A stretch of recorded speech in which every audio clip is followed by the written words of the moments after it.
জনগণ, যেহেতু সংসদ নাই, আপনার ক্ষমতার উৎস আমরা, রাজনীতিবিদরা, সুশীল সমাজরা, ব্যবসায়ীরা। আজকে আপনি যে সংস্কারের কথা বলছেন, সাধারণ মানুষের কি সংস্কারের একটা প্রস্তাব আপনি নিয়ে আসছেন? আজকে 28 লক্ষ মানুষ চাকরি হারিয়েছে বাংলাদেশে, ওই তার সংস্কারের তো কোনো কথা বলে নাই। আজকে ব্যবসায়ীরা হাহাকার করতেছে, এনবিআর দিয়ে এবং বিভিন্ন সংস্থা দিয়ে তাদেরকে শেষ করে ফেলাচ্ছে, গার্মেন্টস বন্ধ হয়ে যাচ্ছে, ওই তাদেরকেও কথা বলার কোনো জায়গা নাই।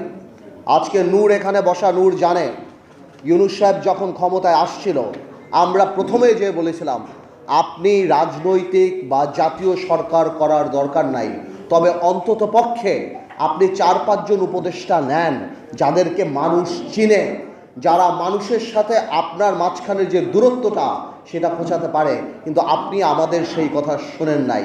আজকে আপনার যে উপদেষ্টারা আছে তাদের অর্ধেক উপদেষ্টার নাম বাংলাদেশের মানুষ বলতে পারে না। তারা জানে না যে তাদের ভাগ্য কার দ্বারা নির্ধারিত হচ্ছে, কার দ্বারা ঠিক হচ্ছে। আপনার আরেকটা সোর্স অফ পাওয়ার ছিল কারা? আপনার আরেকটা সোর্স অফ পাওয়ার ছিল, যেটা আমার ভাই রাশেদ বলে গেল, যে আর্মি। আজকে কেন আর্মির এইভাবে কথা বলতে হয়? আর্মির সাথে দূরত্ব কে সৃষ্টি করেছে? রাজনৈতিক দলের সাথে দূরত্ব কে সৃষ্টি করেছে? আজকে অনেকেই আমাকে জিজ্ঞেস করে, পার্থ ভাই আপনারা ডিসেম্বরে নির্বাচন চান না? ডিসেম্বরের কথা তো আমরা বলি নাই, আপনি বলেছেন ইউনূস সাহেব জাতির সামনে ডিসেম্বরের কথা। আমরা বলেছি আপনারা সেই ওয়াদা আপনি রাখেন, আমাদের মুখ থেকে ডিসেম্বরের কথা আসে নাই। আজকে করিডোরের কথা শুনে কনফিউশন কে ক্রিয়েট করেছে? আমরা তো কনফিউশন ক্রিয়েট করি নাই। এই করিডোরের ইস্যু ইউনূস সাহেব আপনি নিয়ে আসছেন। আজকে কষ্ট লাগে, আজকে কষ্ট লাগে। আপনার প্রেস সচিব বলে নির্বাচন কবে?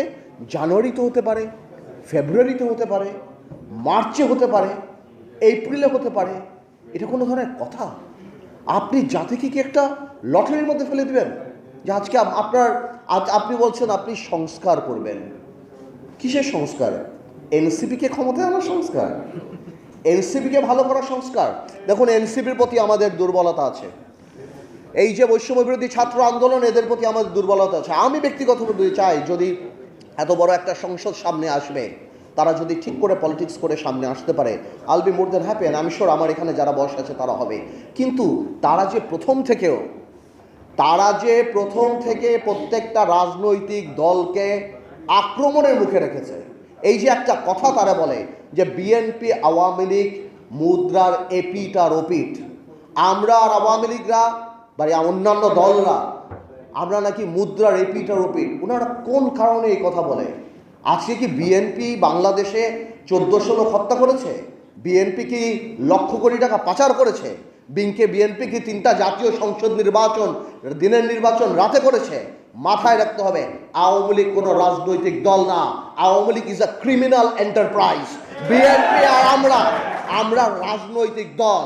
আজকে বিএনপিকে আমি ধন্যবাদ জানাই যে বিএনপির মতো এত বড় একটা রাজনৈতিক দল, হয়তো ইলেকট্রাল রেটে আমরা ওরকম ইম্পর্টেন্ট নাও হতে পারি, কিন্তু রাজনীতিতে হয়তো আমরা রেলিভেন্ট।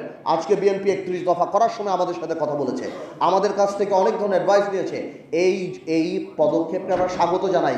কিন্তু কষ্ট লাগে এনসিপি আপনাদের জন্য, কারণ আপনারা এর মধ্যে ইনক্লুডেড, অন্তর্ভুক্তি হতে পারেন নাই। আপনাদের দম্ভ, আপনাদের অহংকারের জন্য। মনে রাখবেন, সরকার চালানো আর সরকার নামানো এক জিনিস না। সংস্কার কমিশনের প্রস্তাবনা অনুযায়ী সুপ্রিম কোর্ট বিচারক নিয়োগ সহ যে সকল কাজ এই সরকার স্বল্প সময়ের মধ্যে করে যেতে পারবে, সে সকল কাজের অধিকাংশ ইতিমধ্যে সম্পন্ন করা হয়ে গেছে, বাকি কাজ চলমান রয়েছে। স্বৈরাচার আমলে দলীয় বাহিনীতে পরিণত হওয়া ভঙ্গুর আইনশৃঙ্খলা বাহিনীকে নতুন করে গড়ে তোলার জন্য আমরা সর্বোচ্চ ব্যবস্থা নিয়েছি। আইনশৃঙ্খলা বাহিনী দ্বারা কোনো মানবাধিকার লঙ্ঘন যাতে না ঘটে, সেই জন্য পুলিশ সদর দপ্তরে একটি সেল কার্যকর করা হয়েছে, যেখানে মানবাধিকার সহ পুলিশ সদস্যদের মাধ্যমে সংগঠিত যে কোনো অপরাধের বিষয়ে অভিযোগ করা যায়। এই সমস্ত সেল অন্যান্য আইন প্রয়োগকারী সংস্থার প্রধান কার্যালয়ও স্থাপন করা হচ্ছে। আসামিদের জিজ্ঞাসাবাদ হবে স্বচ্ছ কাচের ঘরে। হাজতখানায় বন্দীদের মানবিক সেবা নিশ্চিত করা হবে। অভিযান পরিচালনার সময় পুলিশ যেন জিপিএস ট্র্যাকিং সিস্টেম ডিভাইস সহ বডি ক্যামেরা পরিধান করেন তা নিশ্চিত করা হবে। পুলিশ যেন আর কখনোই কোনো আন্দোলন দমনে প্রাণঘাতী অস্ত্র ব্যবহার করতে না পারে সেই ব্যবস্থা নেওয়া হয়েছে। বেআইনি সমাবেশে বল প্রয়োগের ক্ষেত্রে জাতিসংঘের স্বীকৃত 5টি ধাপ অনুযায়ী পুলিশ সদস্যদের প্রশিক্ষণ দেওয়া হচ্ছে। সব মিলিয়ে স্বরাষ্ট্র মন্ত্রণালয়ের পুলিশ সংস্কার কমিশনের প্রস্তাব অনুযায়ী 16টি সংস্কার কাজ সম্পন্ন হয়েছে, আরও 43টি সংস্কার কাজ সমাপ্ত হওয়ার পথে। দেওয়ানি আইন, নারী ও শিশু নির্যাতন দমন আইন সহ বিভিন্ন আইনগত সংস্কার সম্পন্ন হয়েছে।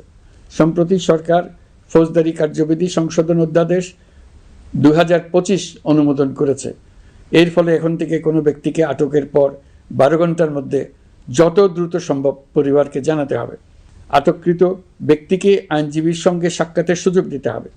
গ্রেপ্তারকৃত ব্যক্তি রিমান্ডের পর অসুস্থ বা আহত হলে তাকে ডাক্তার কর্তৃক পরীক্ষা করতে হবে এবং আঘাতের কারণ নিশ্চিত হতে হবে।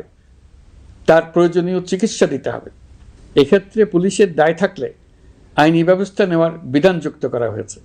এই আইনের ফলে গ্রেফতার ও আটক নিয়ে মানুষের হয়রানি অনেক কমে আসবে, পুলিশের জবাবদিহিতা বাড়বে এবং বিচারের কাজ দ্রুততর হবে। পুলিশ সংস্কার কমিশনের সুপারিশ ছিল কোনো ব্যক্তি থানায় জিডি করতে গেলে অবশ্যই তা গ্রহণ করতে হবে। জিডি গ্রহণ করা ছাড়া থানা থেকে কোনো ব্যক্তিকে ফিরিয়ে দেওয়া যাবে না। এই সুপারিশের ভিত্তিতে সরকার সিদ্ধান্ত নিয়েছে দেশের সব থানায় অনলাইনে জিডি করা যাবে। এখন থানায় জিডি না নেওয়ার আর কোনো অভিযোগ থাকবে না। গণতান্ত্রিক চর্চার অন্যতম প্রধান শর্ত গণমাধ্যমের স্বাধীনতা। অতীত ইতিহাসের দিকে তাকালে দেখা যায় মুক্ত সাংবাদিকতার ক্ষেত্রে প্রথম এবং সবচেয়ে বড় বাধা হিসেবে কাজ করেছে সরকার। অন্তর্বর্তী সরকার এইসব বাধা অপসারণে বিভিন্ন উদ্যোগ নিয়েছে। আমরা সমালোচনাকে উন্মুক্ত করে দিয়েছি। যে কেউ চাইলেই যে কোনো মাধ্যমে, সেটা মূলধারার গণমাধ্যম হোক কিংবা সামাজিক যোগাযোগ মাধ্যমেই হোক, সরকারের সমালোচনা করতে পারছেন। এমনকি রাষ্ট্রীয় গণমাধ্যমেও সরকারের সমালোচনা করা যাচ্ছে। নিকট অতীতে যা ছিল অকল্পনীয়। সাংবাদিকদের জবাবদিহিতা নিশ্চিত করার জন্য সরকার ইতিমধ্যে প্রেস কাউন্সিল পুনর্গঠন করেছে। আপনারা জানেন, সামাজিক যোগাযোগ মাধ্যমে প্রতিদিন বিপুল পরিমাণ গুজব ও অপতথ্য ছড়িয়ে পড়ছে। দেশকে অস্থিতিশীল করতে হাতিয়ারে পরিণত হয়েছে গুজব। অপতথ্য মোকাবেলা করার জন্য সাংবাদিকদের সক্ষমতা বাড়াতে বিভিন্ন ধরনের প্রশিক্ষণের ব্যবস্থা নেওয়া হচ্ছে। স্বৈরাচারী সরকার আমলে সাংবাদিকতার ক্ষেত্রে বড় বাধা ছিল ডিজিটাল নিরাপত্তা আইন, যা পরে সাইবার নিরাপত্তা আইন রূপে আবির্ভূত হয়েছিল। আমরা এই আইনটি বাতিল করেছি। এই আইনের অধীনে সাংবাদিকদের বিরুদ্ধে করা সব ভীতির একটা সংস্কৃতি আমাদের রাজনীতিতে ছিল, যার কারণে 17 বছর কিংবা 20 বছরে ভালো মানুষগুলি রাজনীতি থেকে দূরে সরে যায়। এই কারণে অফকোর্স একটা ভ্যাকুয়াম সৃষ্টি হয় রাজনীতিতে। কারণ 17 বছর আপনি জানেন, যে কোনো রাজনীতি করতে গেলেই একটা গুম খুনের একটা ধারণা ছিল, বা মানুষ রাজনীতিবিদদের উপরে কেন জানি এমন, মানে কেন জানি বলবো না, মানুষের যথেষ্ট রিজন ছিল রাজনীতিবিদদের থেকে দূরে সরে যাওয়া। এবং বলে না যে জোকাররা যখন পার্লামেন্টে যায়, তখন জোকাররা মেম্বার অফ পার্লামেন্ট হয় না, পার্লামেন্টটা সার্কাস হয়ে যায়। তো গত 3টা বছর, তিনটা টার্ম অনেকটা এরকমই একটা অবস্থান ছিল। তো এ কারণে, আর তারেক রহমান সাহেবকে নিয়ে আপনি যে কথাটা বললেন, উনি গত 10, 12, 15 বছরে যেভাবে বিএনপিকে বিদেশে বসে যেভাবে নেতৃত্ব দিয়েছেন এবং নিচ থেকে উপর পর্যন্ত, সত্যি কথা বলতে উনি আওয়ামী লীগের মাথা খারাপ করে দিয়েছেন। যে বাইরে থেকে সাংগঠনিকভাবে উনার যে নেতৃত্ব ছিল, ন্যাচুরালি বিএনপি ভাঙতে পারেনি, বিএনপি পথচ্যুত হয়নি বা অন্যদিকে যায়নি। তো সেই ক্ষেত্রে দলের মধ্যে, এবং আমি মনে করি সারা বাংলাদেশে ওনার একটা আলাদা গ্রহণযোগ্যতা আসছে। এখন বিএনপি সামনের দিকে যদি ক্ষমতায় আসে, তাহলে বিএনপি কি করবে সেটা নির্ভর করে সত্যি কথা বলতে বিএনপির সমষ্টিগতভাবে বিএনপির মানসিকতার উপরে। বিকজ আপনার ডেমোক্রেসি তো অ্যাকচুয়ালি ইজ আ মাইন্ডসেট। আপনি আপনার বিরুদ্ধের কথাকে সুযোগ দিলে ডেমোক্রেসি থাকবে, আর সুযোগ যদি আপনি না দেন তাহলে ডেমোক্রেসি থাকবে না। যেটা সম্পূর্ণরূপে একটা মাইন্ডসেটের ব্যাপার। এখন বিএনপি যদি ওনার কর্মকাণ্ডে বা বিএনপির কর্মকাণ্ডে যদি সেই রিসিপিয়েন্ট বা ওই রিসিভিং এন্ডে থাকতে পারে, বা ওই মানসিকতা থাকতে পারে, এবং এই 17 বছর এত কিছু দেখার পরে যে আপনার রাষ্ট্র পরিচালনায় ব্যর্থতা বা পতন, বা যেটা পতন বলবো না, আওয়ামী লীগের তো, যেটা আমি আপনাকে আনঅফিসিয়ালিও বলেছি, যে আওয়ামী লীগ এমন একটা রাজনৈতিক দল যার বাংলাদেশে শুধু রাজনৈতিক পতন হয় না, এই সামাজিক পতনও হয়েছে। যে এই ধরনের সামাজিক পতন আগে হয়নি, বিকজ আওয়ামী লীগের অবস্থানটা, আওয়ামী লীগের অ্যাট্রসিটিটা, আওয়ামী লীগের দুর্নীতি বা সবকিছু একটা হাউস ওয়াইফের কাছে, একটা সাধারণ শিশুর কাছেও চলে গিয়েছিল। এবং এই লাস্টে যে গণহত্যাগুলি, তো আমি সেটাই বলবো যে এখন তো আর নির্দিষ্ট শত্রু লাগবে না আমাদের পতনের জন্য। আমরা যদি আওয়ামী লীগ থেকে শিক্ষা না নেই, আমরা যদি ডেমোক্রেসি প্র্যাকটিস না করি তাহলে অদৃশ্য শত্রু আমাদেরকে সেটা করে দিতে পারে।